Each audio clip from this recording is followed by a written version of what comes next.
house of horrors, more like house of borers. Ohio State makes easy work of Purdue at a 41-7 blowout. 40-year vet Tim May was there to see it. Andy Backstrom was there to see it. Of course, we're all here in West Lafayette, Ross-Ade Stadium.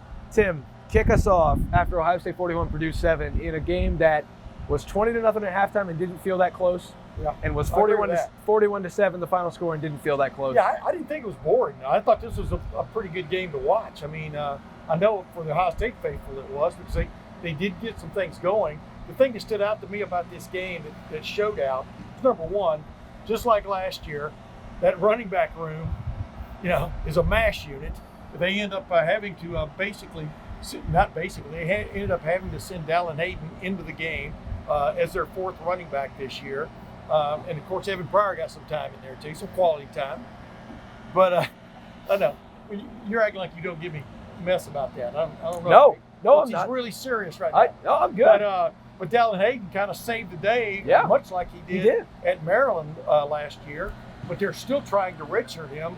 And it was not luckily, in a planned sense, they played him in the opening game this year against Indiana. I'm going to write about this. And then haven't played him since. But all of a sudden, he could play 4 games and not blow his red shirt. And you saw them, go to the house money on that situation. But the thing that also stood out was defensively, Purdue missed 3 field goals. They missed 3 field goals because they didn't score touchdowns. Yeah. And this defense keeps taking these steps. And Devin Brown playing, I know I'm not trying to steal your thunder, but Devin Brown playing in the red zone, playing in short yardage offense, but playing in the red zone shows that this coaching staff is not sitting pat with what they had and just keep banging their head against the wall. They came up with some new stuff. My main takeaway is the offensive line, because that's all we talked about all week. And look, they took a step forward. Again, this is not a great Purdue football team, not a great Purdue defensive front. They're pretty banged up in general, but hey, the bottom line is they took a step forward for that offensive line. I asked Kyle McCord that. He said, yes, they're knocking people off the line. A lot of it was one-on-one blocking situations, and they delivered. He gave him time to sit back there and deliver some throws. I think that's a good sign for this Ohio State team. They needed that going into a week against Penn State that has a great defensive line. So I think that's my big takeaway from today. Yeah, it's interesting because Ohio State takes a big step forward on defense, takes a step forward on the offensive line, and you still feel like there was some meat left on that bone when you talk about Devin Brown fumbling at the 1. If he's going to be in the game, and I talked about this in training camp as one of the separating factors in the quarterback battle, he was turning the ball over in training camp according to people we had talked to. Right. Well, that bit them today. And against better teams, that's going to bite them. He cannot fumble the football. But Ryan Day trusted him, put him back in there again to run some offense in the red zone. I think that's a new wrinkle. I'm not going to say it's a good wrinkle just yet because of the fumble. But if it continues to progress, who's to say it's not a good wrinkle? I think that, like you said, Tim, it shows some willingness to be flexible. Yeah. Ryan Day talked about going back to some basics in the running game, calling some very basic run plays to get this offensive line some confidence before they dove into the meat of that running game. You saw good things from Marvin Harrison Jr., although he had 3 drops, which is just, how does Marvin Harrison Jr. have 3 drops in one game? It was bizarre. Actually, it was the same. It was on the same day as an eclipse. So yeah, exactly. Rarities. Machine's gonna get a workout. Yeah, rarities are abound today. Another rarity, like you said, Dallin Hayden. It was I didn't mean to call it a boring game, Tim. I just said that Ohio State made it boring as though like they didn't have to sweat a game at Purdue. You were which trying is to just find a super. word that rhymed with horrors. That's what you were doing. Sure. Proof of it. But the bottom line is, Dallin Hayden goes, Chip Training gets hit in the head. It wasn't, I don't think, any kind of illegal hit or anything like that. No. But I saw it when it happened. I go, man, that was not a good hit. And he got up and got back to the team. You don't really call it a huddle, more of a muddle, and fell down. Yeah. And of course, Ryan Day, when I asked him to clarify, is it a head bump, a concussion, in the postgame, he said, we don't talk about injuries, although everybody can see what happened. But at least he's sticking to his story. Ryan Day is in that regard. But, man, they got 3 running backs. Travion Henderson was ruled out before the game started. Good chance he wasn't going to play anyway. And then Mike Williams was left at home, I do believe. Got banged up the previous week on very little duty. So maybe something more is going on with Mayan than we really know about. But that depth of that running back room definitely paid dividends, as Kyle McCord also pointed out, in the postgame. Yeah, no updates on those players that are injured. The one we didn't mention is Emeka Egbuka. We knew he wasn't going to play today. But hey, how about Xavier Johnson stepping up? I thought the creativity that Ryan Day and this offense used with Xavier Johnson was really good. Getting him in motion, moving him from sideline to sideline, I thought distracted this Purdue defense. And then when they gave him the ball, he was great in space. Yeah. Along with Dallin Hayden, he also ran for more than 50-plus yards, and he was also a receiving threat for this team. So I think the more that Xavier Johnson's on the field, the more of a weapon he is. It's not so predictable of how they'll use him. I think that can really help the offense going forward. At 497 yards total offense, that's a pretty good day anywhere, in any kind of game. And I never felt like this game was really in doubt because Ohio State took care of business from the start about getting on the scoreboard, getting that fast start they wanted. Like you pointed out, it could have been even bigger had it not been for that fumble going in. Well, and on the final drive of the second quarter, I don't want to harp on this because it's a story for a different time, but Ohio State puts its second team or even a couple of third guys on its defensive line for the last Purdue drive. And at that moment, Ohio State was up in the yardage, 265-56. Yeah. And what does Purdue do? Purdue, flag. Yep, right down the track, Tim, because that second defensive line just wasn't doing it against this Purdue offensive line. But you know who was? That first team Ohio State defensive line. JT Tuimoloau and Jack Sawyer each had a sack and a half to their names. Tyleik Williams had 2 batted down passes. This team had 8 Mike tackles. Hall had pressure. Yeah, all day. this team had 8 tackles for loss, including Caden McDonald's on the final play of the game. Yeah. Just a tour de force by the Ohio State defensive line. I thought was another step in the right direction. Now, I'll say this. That Purdue team is terrible in the trenches. Horrible. And I don't think their defensive line is truly like the worst in the Big Ten, but if you told me their offensive line was, I'd believe you. Ohio State fans, I know this offensive line is not up to Ohio State standard, but if you want an actual bad offensive line, look at what Purdue put out there. It was bad, but Ohio State takes advantage of it because that's what good teams do. You see a flaw, you get a flaw. And Ohio State took full advantage of every flaw Purdue has, including you want to run man-to-man for 2 entire quarters on Marvin Harrison Jr. and these receivers? Well, you saw what happens when you do that, when you play press man most of the time.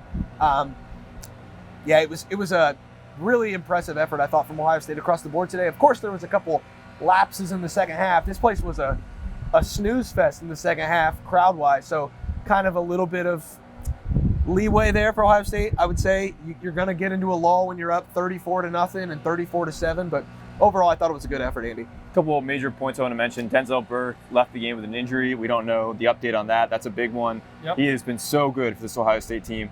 And, right after those sacks, or right before them, with JT and Jack Sawyer coming together to team up to sack Hudson Card, it was Denzel Burke in this end zone right here breaking up a pass that prevented that first Purdue touchdown. So that's one thing I want to know. Another thing is the true freshmen, Carnell Tate and Brandon Inniss, both having a big day. Carnell Tate didn't get in the end zone, although he did have back-to-back catches that resulted in 71 total yards. And then Brandon Inniss gets in the end zone at the end of the game, 58-yard score, pass from Devin Brown. Pretty good ball, by the way.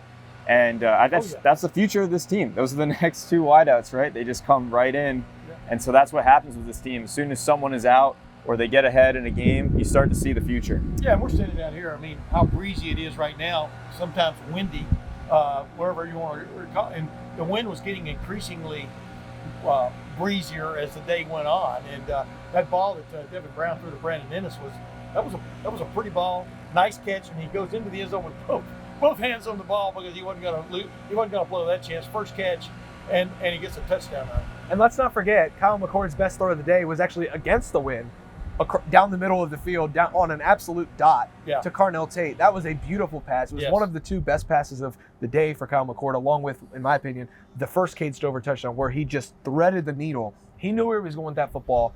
It was a little risky, but when you're a quarterback with that much confidence, it shows the new confidence that Kyle McCord has in himself. I love that throw. Plus, it was a throw that you probably shouldn't make. And I don't think 3 weeks ago Kyle McCord would have made that throw. But after those back-to-back touchdown passes in the red zone against last week against Maryland, you saw Kyle McCord gain some confidence. Ryan Day said he gained confidence in the red zone. So to see him take one and let it rip in the red zone and find that little space to get one in there, I think that's huge for him. You talk about the Cade Stover. Yeah, the first one to Cade Stover because that's not a ball he would probably have thrown 3 weeks ago. Great I think catch. that's a step forward for Kyle McCord. Yeah, great catch on that one too. And like you're talking about Carnell Tate, I mean, he put both hands on the ball too after he made that long catch because he knew he was getting caught. I mean, that must have been the emphasis this week with Coach Brian Hartline in the wide receiver room. All security, especially after what happened in Miami last week. But it was cool to watch all of that, and then kind of zero in on the offensive line a little bit.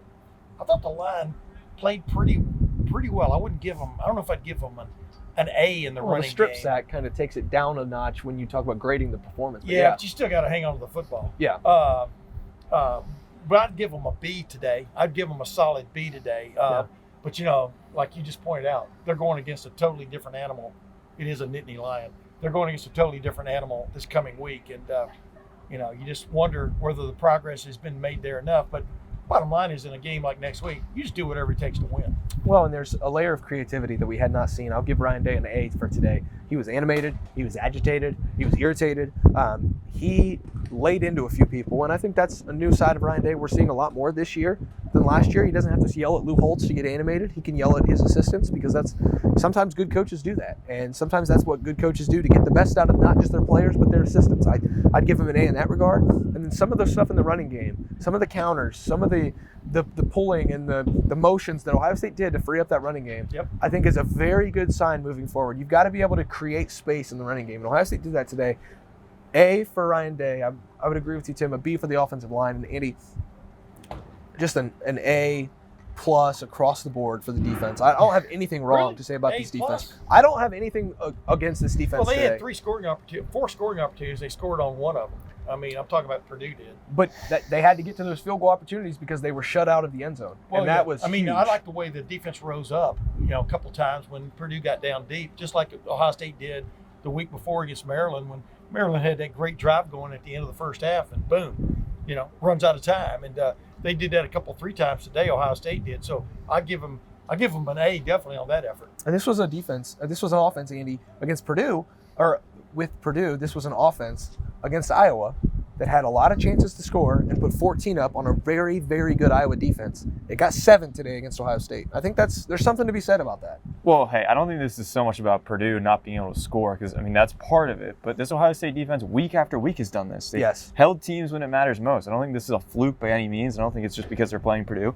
I think you can see this next week against Penn State. Like, they hold when it matters most, and they buckle up. And that's what Jim Knowles wanted this year. He wanted to eliminate the explosives. And yeah, you're going to make teams drive the full length of the field. Ryan Day said that in his post-game press conference. They're making teams get all the way to the end zone. And Purdue couldn't do that aside from 1 touchdown. So this Ohio State defense has allowed 58 points in 6 games. That's fewer than 10 points per game. That is the real deal halfway through the season. It is starting to rain a little harder. We're going to get out of here from West Lafayette, from Ross-Ade Stadium, the former House of Horrors. I guess I will officially dub it the House of Borers in the second half. A terrible pun on my part. I'm not even going to apologize for it. I loved it. 40-year vet Tim May. He's heading back to Columbus. So is Andy Backstrom and myself, Spencer Holbrook. We will be back in the Horseshoe on Monday for the Monday after Ohio State 41, Purdue 7. Until then, all of our coverage can be found at lettermenrow.com. He's going to have stories. He's going to have stories. I'll have some stuff as well. Matt Parker on the recruiting side. Huge commitment for the Buckeyes today on the recruiting trail. Blake Woodby commits to Ohio State. Go catch that coverage at lettermenrow.com. $1 for 1 month. That's a hell of a deal. We'll talk about pricing after that. For the 40-year vet, for Andy, I'm Spencer. Thanks for watching. Thanks for listening. Somebody get me a towel to dry off my camera, and we'll see you in Columbus on Monday.